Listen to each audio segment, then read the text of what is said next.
Soyez les bienvenus dans ce moment consacré à la parole de Dieu. Ensemble, lisons et méditons l'Évangile selon saint Marc chapitre 11 pour nourrir notre foi et nous approcher du Seigneur. Dans ce chapitre, Jésus entre à Jérusalem et nous enseigne la puissance de la foi et de la prière. Restons jusqu'à la fin pour recevoir ensemble cette parole vivante et prier. Jésus leur dit, « Ayez foi en Dieu.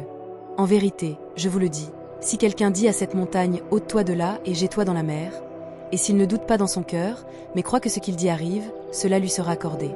C'est pourquoi je vous le dis, tout ce que vous demandez en priant, croyez que vous l'avez reçu, et cela vous sera accordé.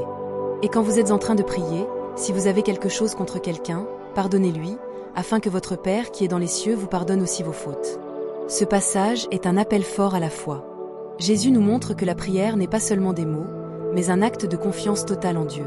Il nous promet que si nous croyons vraiment, nos prières sont exaucées. Mais il nous appelle aussi au pardon. Car la foi sans pardon n'est pas complète. Aujourd'hui, demande-toi, en quoi ai-je besoin de faire grandir ma foi? Qui ai-je besoin de pardonner pour libérer mon cœur? Prenons un instant de silence pour réfléchir.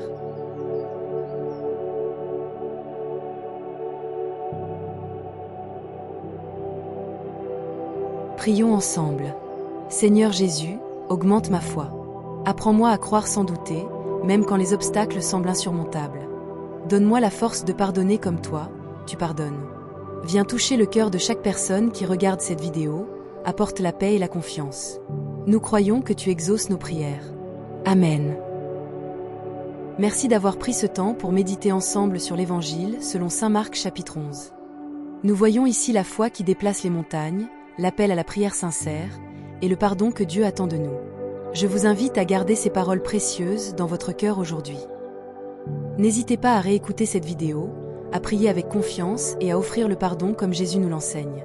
Si cette lecture vous a fait du bien, abonnez-vous pour d'autres méditations et prières. Que le Seigneur vous bénisse et vous garde.